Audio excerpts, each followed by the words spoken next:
Happy New Year, NATS 1880 students. As you may recall, I'm the winter term lecturer for this course. My name is Professor Michael de Robertis, and like Professor Delaney, I'm a member of the Department of Physics and Astronomy here at York University. I hope you had a refreshing holiday break and are looking forward to the second half of this course, which, in my opinion, is the more interesting half of the course. We'll search for life, particularly intelligent life, in the universe and consider what might happen if we make contact with an extraterrestrial intelligence sometime in the future. By the way, we'll also talk about UFOs and whether they provide credible evidence for the existence of extraterrestrial intelligence.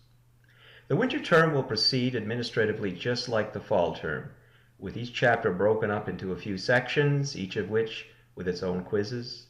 There will be the same supporting media, videos, transcripts, slides. Assessment will continue to include quizzes, chapter completion assignments, individual and group writing assignments, as well as one midterm test and final exam. If you have any questions whatsoever, administrative or otherwise, don't hesitate to email nats1880@yorku.ca, just as before. If you feel you didn't put as much effort into this course as you would have liked to in the fall term, or the fall term outcome wasn't up to your expectations, then now is the time to roll up your sleeves and get to it. Fully 50% of the course grade is yet to be decided. And now a few personal reflections. I'm a science professor, and all my courses at university, well, almost all of them, were science-based. I envy non-science students because in many of your courses you get to reflect on the issues that are fundamental to who we are as human beings, issues we hardly ever discuss in science. Things like, is there a God? Do humans have a purpose? Why should we be good? Why and how should we live an examined life? That sort of thing.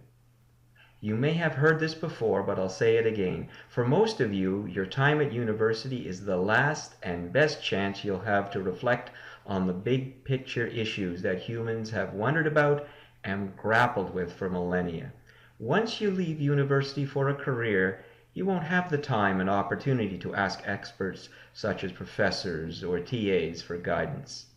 FAQ pages on anonymous websites just won't cut it for the big issues in life. York University rightly thinks that all university students should have some familiarity with contemporary science, given science's influence in today's culture and society. That's why we have a division of natural science. I would hope, however, that while you study your science in this course, you continue to think critically from your own perspectives.